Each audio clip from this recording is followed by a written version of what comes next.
क्या है आपकी पसंद अगले 5-6 घंटे के लिए?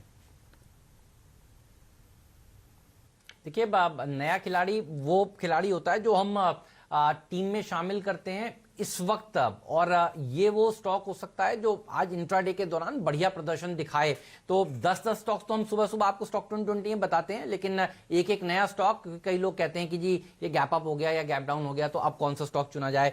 मॉयल ये वो स्टॉक है जो देखिए पहले भी मुझे पसंद था और काफी समय से मैं कह रहा था कि इस स्टॉक के ऊपर आपकी नजर होनी चाहिए, क्योंकि ग्लोबल मार्केट्स में कई मेटल्स के दाम बढ़ गए हैं। और आप देखिए अब कंपनी ने ओवर द वीकेंड ये खबर दे दी है कि वो अपने मेटल्स के दाम जो हैं वो इस क्वार्टर के लिए इंक्रीज कर रहे हैं। मुझे लगता है कि एक और रिवीजन आएगा, क्योंकि अभी जो दाम बढ़ाए गए हैं उससे आगे भी देखिए आपको दाम बढ़ते हुए नजर आएंगे। और ये बात हम पहले भी कह रहे थे, आज भी अगर 1400 पॉइंट नीचे बाजार में कोई एक स्टॉक जो सबसे बढ़िया प्रदर्शन मेटल्स में दिखा रहा है तो देख लीजिए वो मॉयल ही है। और इसीलिए इसके ऊपर मेरा पूरा भरोसा था और मैं कहता था कि ये वो स्टॉक है जो बाकी मेटल से अलग बिहेव करेगा। तो आज भी बाकी मेटल से अलग बिहेव कर रहा है, सारे मेटल्स पिट रहे हैं। सेक्टर देखिए 6% नीचे है और ये अभी भी हरे निशान में टिका हुआ है, इसका मतलब ये अलग है। तो इसलिए आपको इसको अलग तरीके से ट्रीट करना चाहिए। और नया खिलाड़ी है, देखिए इसको फिर से मैं अपनी टीम में जगह दूंगा। और आगे भी मुझे लगता है कि ये स्टॉक अगर आप देखें शैल जी,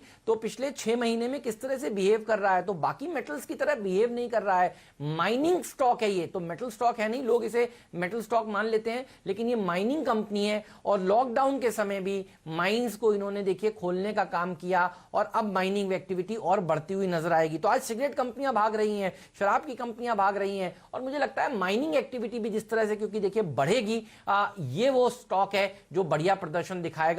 तो जो माइन से ये सामान निकालेंगे उसको अब 42% ऊपर बेचेंगे, ये है खबर। और ये इस क्वार्टर के दाम है, तो ये रिवाइज होंगे मुझे लगता है ऊपर। और क्योंकि जो मैं स्टडी कर रहा हूं ग्लोबल मार्केट्स में कुछ रेयर अर्थ मेटल्स के जो दाम हैं वो बढ़ रहे हैं, तो इसीलिए मुझे लगता है ये स्टॉक आप लोगों के रडार पर जरूर होना चाहिए। और ये इन्वेस्टमेंट ग्रेड का शेयर है, ऐसे बाजार में इन्वेस्टमेंट ग्रेड वाले स्टॉक्स आपको चुनने चाहिए। और ये वो स्टॉक है जो उस ग्रेड में पहले भी क्वालिफाई करता था, और आज के गिरे हुए बाजार में भी देखिए ये स्टॉक करेक्ट नहीं हो रहा है। तो मेरा फेवरेट तो शैल जी मॉयल होगा। तो हेमंत जी, आपने स्टॉक बहुत ही पसंदीदा चुना है बाजार के लिए। सिर्फ और सिर्फ 3000 करोड़ की मार्केट कैपिटलाइजेशन पर आपको मैंगनीज ओर बहुत ज़बरदस्त तरीके से मिल रहा है, जिसने अपने फाइन्स जो ये प्रोडक्ट बनाते हैं उसकी कीमत 45% बढ़ाई है। तो एक तो आपको टॉप लाइन में बहुत ज़बरदस्त आता हुआ दिखेगा इजाफा। ये कंपनी अपने बुक वैल्यू के नीचे चल रही है जो लगभग 138 के आसपास है, डेट फ्री है, डिविडेंड यील्ड इसकी है लगभग 4.6%, और डिविडेंड यील्ड के साथ ही साथ ये कंपनी अपना 38% यानी कि 1/3 हिस्सा डिविडेंड के रूप में बांट देती है। अगर आप इसका टॉप लाइन देखें तो आपके सामने पिछले 12 महीने में इसने 1200 करोड़ की एक टॉप लाइन दिखाई है। और क्योंकि अब माइंस वगैरह चलती हुई आपको दिख रही हैं, तो यहां पे पिछले 12 महीने में जो मुनाफा था वो था 370। तो आप ये मान के चलिए कि जो इसकी नेट मार्जिन है इस कमोडिटी बिजनेस में आपको दिखेगी 33%। ये एक बहुत ही जबरदस्त चीज है। हमारे साथ चंदन तपड़िया साहब जुड़े हुए हैं। चंदन जी, जरा आप अपनी राय दीजिए मैंगनीज ओर लिमिटेड पर। पिछले 7-8 दिन से ये एक साइडवेज ट्रेंड में चल रहा है और फिलहाल आपके सामने 133.70 का प्राइस है, वॉल्यूम 10 लाख शेयर है। जी देखिए, ये स्टॉक काफी अच्छा है। आप मॉयल की बात करें तो इनफैक्ट देखें स्टॉक आज के ट्रेडिंग सेशन में भी अपने आप को बढ़त बनाया हुआ एक पॉजिटिव प्राइस पैटर्न बन रहा है। वीकली चार्ट स्केल काफी पॉजिटिव है, लगातार 5-6 वीक से देखें तो हायर बेस और हायर लोज बन रहे हैं। प्रीवियस वीक का जो लो है 126 है, वो एक मेजर सपोर्ट का काम करेगा। और मेरे हिसाब से अब इमीडिएट जो इसका लेवल बनेगा 140 बनेगा, और 140 के ऊपर 145 और 155 तक के लेवल बनने चाहिए। तो मेरे हिसाब से थोड़ा सा भी मोमेंटम इस काउंटर में हुआ तो बड़ा अपसाइड यहाँ पे ओपन हो जाएगा, क्योंकि वीकली चार्ट पॉजिटिव है, डेली चार्ट पॉजिटिव है और काउंटर में सस्टेन बाइंग इंटरेस्ट है। तो ओवरऑल खरीदारी की सलाह रहेगी 145, 152 तक के आप लक्ष्य देखिए, और नीचे में आप 126, 127 के सपोर्ट में इसमें काम कर सकते हैं।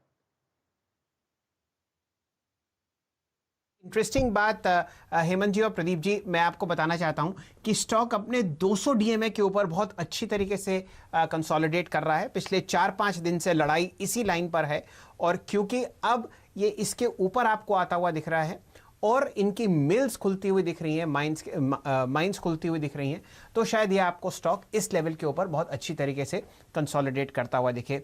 पहले 1 घंटे के ट्रेड में ऑलरेडी आपके सामने 11,30,000 शेयर ट्रेड हो चुके हैं, जो कि 20 दिन की एवरेज लगभग 7,30,000 शेयर से ऊपर हैं। तो 4% ऊपर आपके सामने मैंगनीज ओर इंडिया लिमिटेड, ये आज हेमंत जी का नया खिलाड़ी है।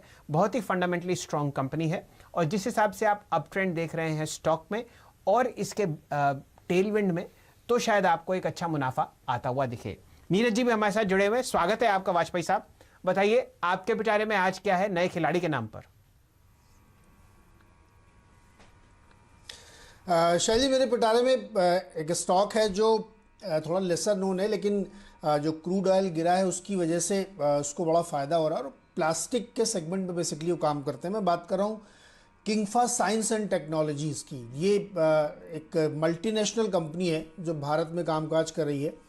2-3 साल पहले की घटना है, एक भारतीय कंपनी को एक्वायर करके ये कंपनी बनी थी, और ये कंपनी बेसिकली जो ऑटोमोबाइल सेक्टर है, जो वाइट गुड्स सेक्टर है, उसके लिए जो प्लास्टिक की काम होते हैं, जो आप देखते हैं कैबिनेट्स बनती हैं थर्मोप्लास्टिक, उसके कामकाज में किंगफा साइंस एंड टेक्नोलॉजीज, और ये एक बहुत ही बड़ी जायंट कंपनी है, और इनका जो हिस्सेदारी है भारतीय बाज़ारों में वो काफ़ी बड़ी है। मतलब थर्मोप्लास्टिक जो ऑटोमोबाइल की है उसमें करीब 32% मार्केट शेयर है इनका, और जो मोबाइल, लैपटॉप, इन सब में जो प्लास्टिक यूज़ होती है उसमें 18 से 19% का मार्केट शेयर इनके पास है। ये कंपनी के कई प्लांट्स हैं, एक दिल्ली एनसीआर में प्लांट है, एक पुणे में प्लांट है, एक सिलवासा में प्लांट है, और वो सब प्लांट अप्रैल के लास्ट वीक में फुली ऑपरेशनल हो गए हैं। चुनने के पीछे एक वजह बेसिकली ये थी कि जब क्रूड के डेरिवेटिव्स के तौर पे मैं बहुत सारी कंपनियों को देख रहा था, तो उसमें से एक कंपनी आई। आज से 1-2 साल पहले बहुत फ्लेवर में रहती थी ये स्टॉक, और उसके बाद धीरे धीरे चूँकि नीचे आया स्टॉक, तो लोगों की शायद दिलचस्पी कम हो गई, लेकिन अपने 52 वीक्स